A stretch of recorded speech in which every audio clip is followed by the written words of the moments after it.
dengan speaker yang pertama kita, iaitu speaker Dr. Andrew Chua. Nazir perkenalkan speaker Dr. Andrew Chua. Okey, beliau akan menceritakan tentang penyakit yang sekarang berlaku sekarang, wabak yang berlaku sekarang, iaitu coronavirus. Okey, beliau adalah pakar nutrisi dan pencegahan perubatan. Beliau adalah seorang speaker yang cukup hebat, terkenal. Beliau telah di-invite, di banyak negara, lebih sekitar Asia dekat sini, daripada New Zealand, India,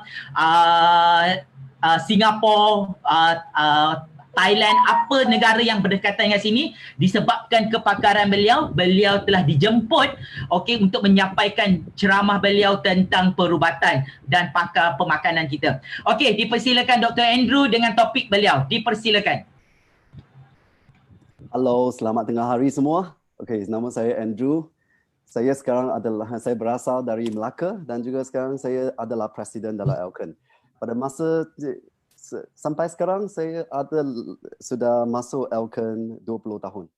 Saya sudah makan produk Elken sudah 20 tahun sebab kehebatan konsep MRT ini yang merupakan salah satu silibus daripada universiti dan ia sudah terbukti bahawa konsep ini berkesan dan juga sudah manfaat dan mendatangkan banyak manfaat kepada semua. Saya sudah nampak banyak. Siapa pernah dengar ceramah saya daripada Facebook di sini? Siapa pernah jumpa dengan saya di atas pentas dan juga dengar perkongsian saya? Ada tak? Kalau ada, mungkin tulis ada atau yang ada punya boleh tulis ada. So saya nampak sekarang banyak kawan dalam juga. Ataupun tulis hai juga boleh. Dan sekarang, biar kita lihat. Sekarang adalah hari keberapa kita sudah lockdown? Siapa tahu tak? So sudah masuk beberapa hari ini, 1 minggu ini, kita punya case sudah melebihi 1,500 case yang confirm dan juga kadar kematian sudah naik ke 14 orang. Tapi kalau mengikut statistik daripada antarabangsa, kita lebih kurang 4.5% kematian, tapi negara kita sudah cukup baiklah. So kita belum capai. Belum capai lagi kadar kematian antarabangsa. Jadi kita kena bersyukur dan juga bagi satu tepukan syabas kepada pasukan-pasukan perubatan di front line dalam Malaysia dan juga antarabangsa. Kita mesti respect mereka sebab mereka lah bekerja untuk kita. So kita kena stay at home untuk mereka kan. Jadi siapa di sini? Saya nak tahu siapa di sini masih stay kat home. Boleh angkat tangan? Siapa di sini kat rumah punya? Boleh tulis hi di sini, isikan hi dalam Facebook komen di sini. So harap-harap semua orang stay kat home di sini. Jadi kita sangat-sangat takut. Kita sangat-sangat takut pada virus ini kan. Apa sebenarnya virus ini? So biar kita lihat di sini. Sebenarnya virus ini adalah musuh yang paling kejam pada tahun 2020 adalah COVID-19. So COVID-19 adalah sejenis coronavirus yang baru yang belum pernah dikenal pasti pada manusia sebelum ini. Kita banyak dengar cerita-cerita dan juga video-video tentang COVID virus ini. Kan? Jadi kita perlu tahu siapa adalah golongan yang paling berisiko tinggi yang berpotensi dikalahkan dalam perang ini. Yang pertama, golongan pertama adalah golongan tua. Kenapa golongan tua? Sebab golongan tua, mereka kebanyakan sistem dan juga organ mereka sudah tua, sudah uzur dan sudah slow sikit sebab kadar metabolisme tidak begitu cepat sekali berbanding dengan golongan yang muda. Jadi mereka lah berisiko tinggi untuk menjangkiti penyakit virus ini. Dan juga selain itu, kalau belum sampai golongan tua, warga emas ini, jangan happy sebab selain itu, individu dengan penyakit yang sedia ada, yang kebanyakan kematian daripada golongan mana? Golongan sakit jantung, golongan diabetik. Jadi sesiapa yang mungkin ada gejala-gejala ini, kena jaga baik-baik sebab Kalau terjangkit, okey, kalau jangkit penyakit ini, kemungkinan besar, okey, kadar kematian daripada golongan yang tinggi ini. Selain itu, okey, kalau anda bukan orang tua, bukan pesakit jantung, hati ataupun diabetik ini, okey, jangan happy juga. Sebab virus ini akan cari siapa? Dia akan cari individu yang sistem imunnya selalu lemah. Okey, sama seperti jangkitan denggi. Okey, kalau kita masih ingat denggi kita takut juga kan?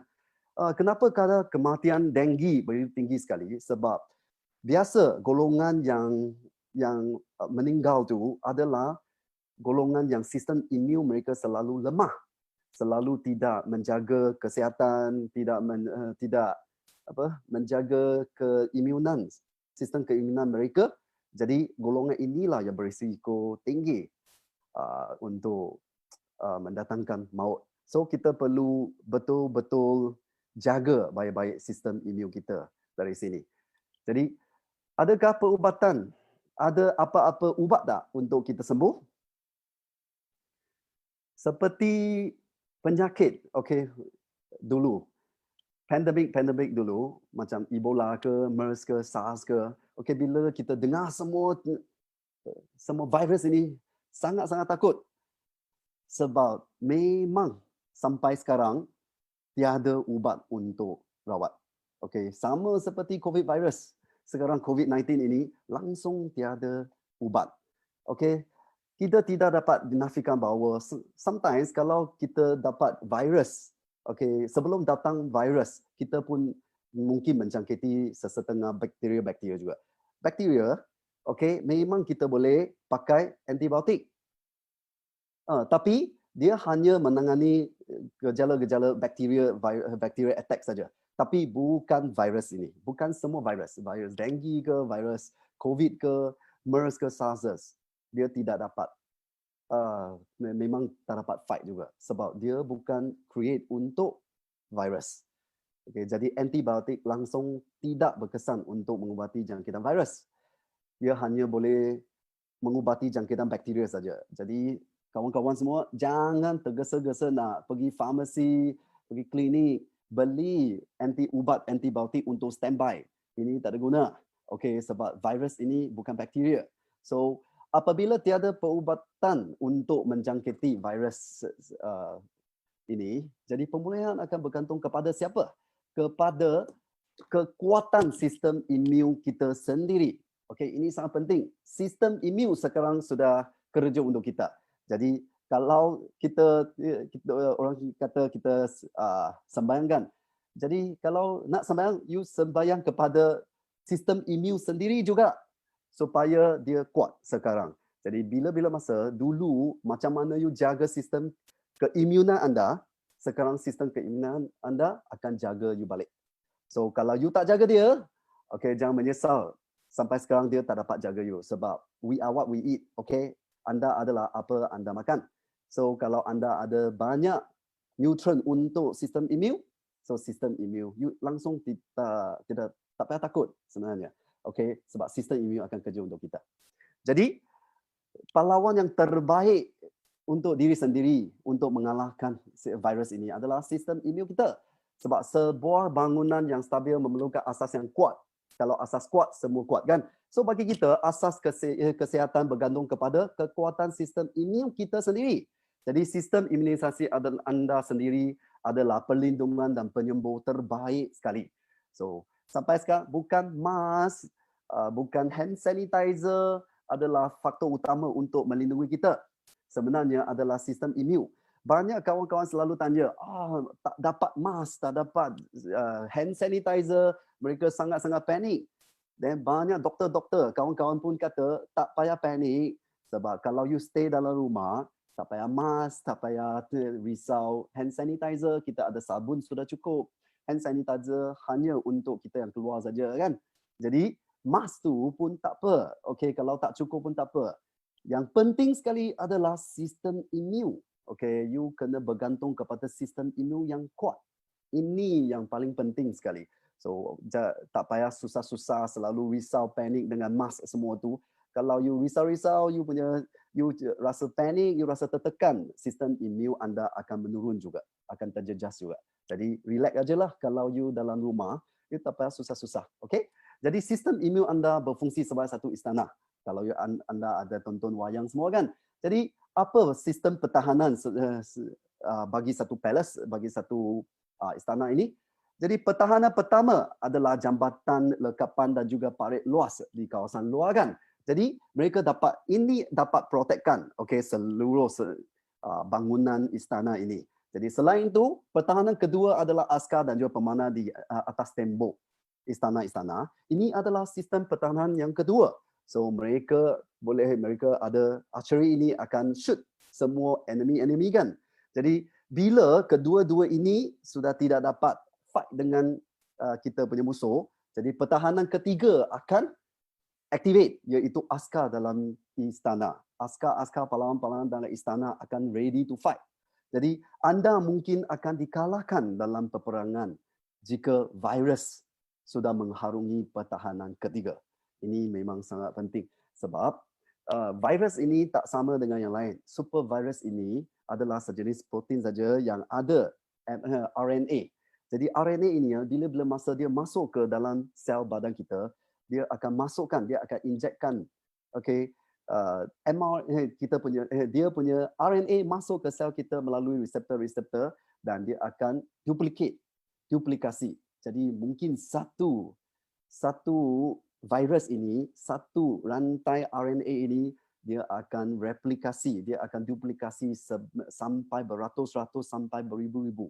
Jadi ini akan menyusahkan kita. Jadi yang penting sekali pertahanan pertama, kedua memang kena kerja kuat. Sebab kita tak mau dia masuk ke dalam badan sel kita. Jadi bagaimana badan kita melawan patogen-patogen? Jadi pertahanan pertama adalah dia sebagai satu penghalang daripada kulit kita, lendir, wax ataupun air mata yang dapat menghalang kemasukan patogen ke dalam badan kita. Jadi sebenarnya kalau kita kita selesema ke, kita ada flu, bila ada phlegm, sebenarnya bagus sebab sistem pertahanan imun kita tengah buat kerja, dia tengah fighting, dia trapkan semua patogen ini dalam lendir-lendir kita. Jadi ini memang bagus. Tapi bila lendir ini kalau terlalu banyak ataupun dia termasuk ke dalam sel badan kita, inilah berlakunya masalah. Jadi pertahanan kedua adalah gerak balas imun kita, iaitu sel darah putih kita, macrophage kita akan makan patogen-patogen semua. So saya rasa ramai sudah nampak video-video kan daripada social media macam mana kita punya sistem imun sel darah putih kita makan semua virus dan juga patogen. Tapi dengan super virus ini, sel darah putih ini tidak dapat makan sebegitu banyak sekali bilangan-bilangan virus COVID-19 ini. Jadi pertahanan ketiga akan berlaku, iaitu gerak balas imun khusus.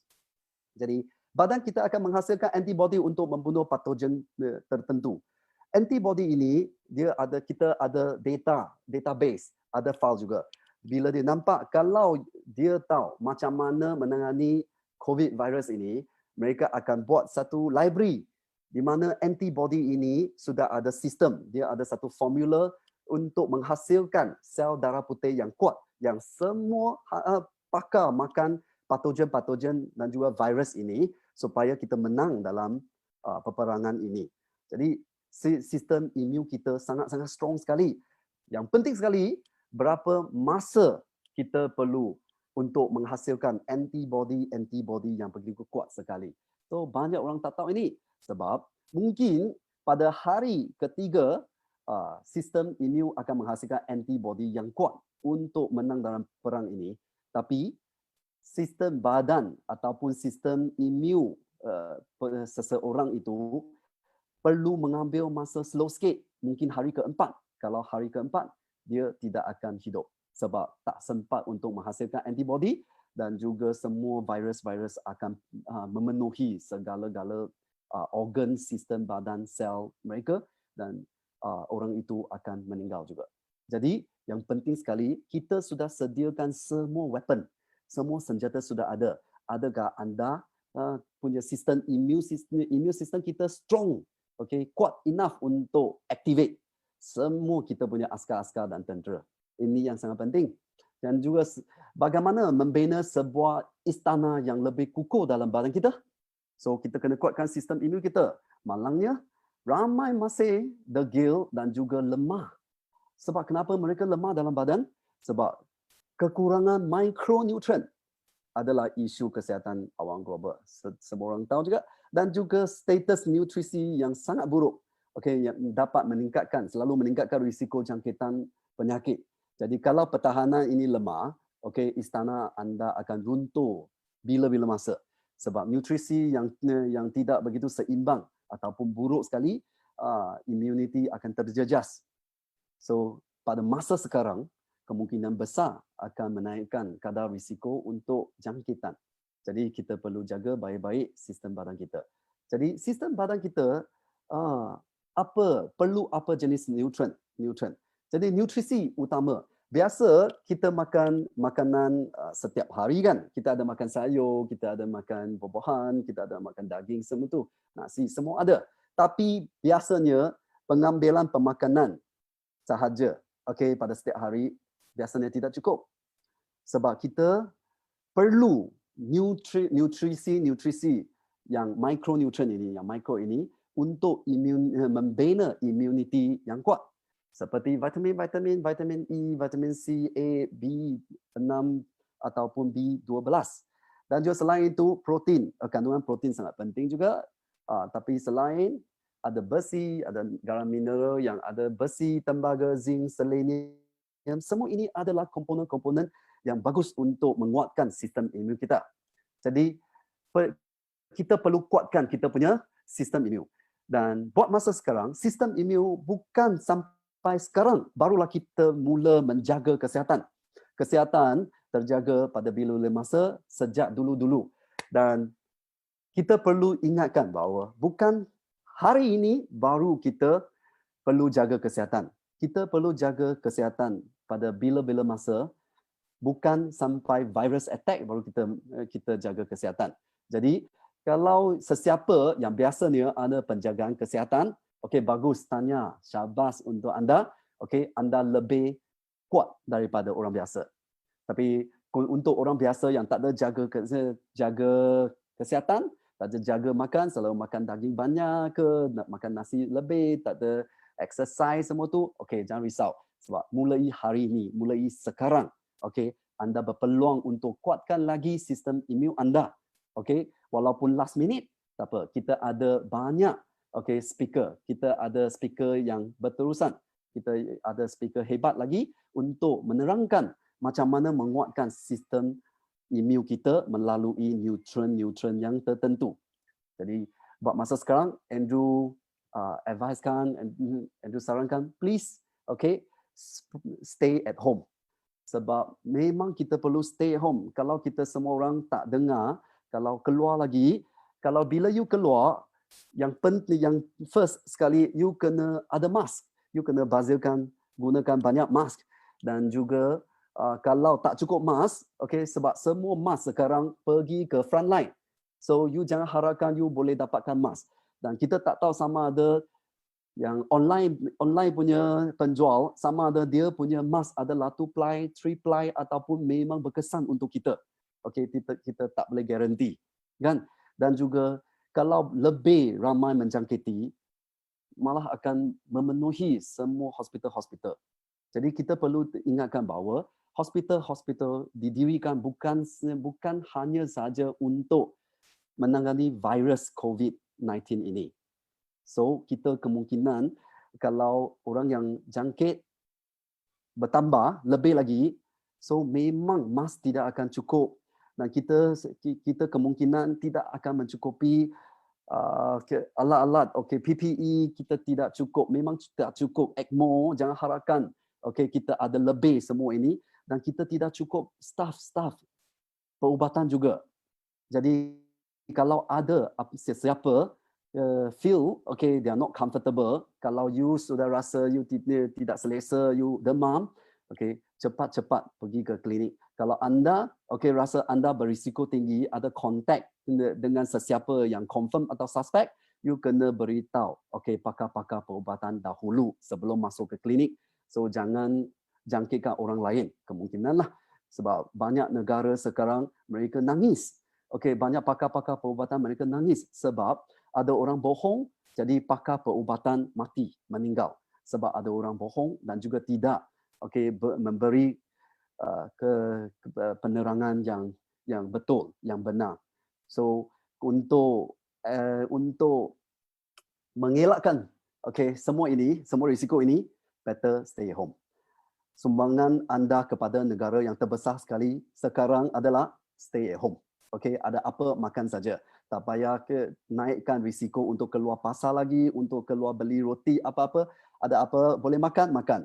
Okey, kalau tak cukup punya, okey, order Essential Light, you boleh minum dan juga boleh kurangkan kolesterol, boleh kurangkan lemak, boleh kurangkan berat badan juga. Okey, ini salah satu cadangan yang Andrew kasih.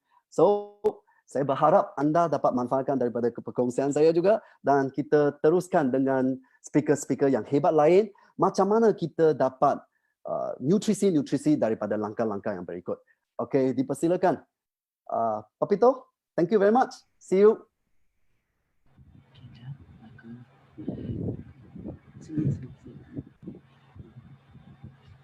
Okey,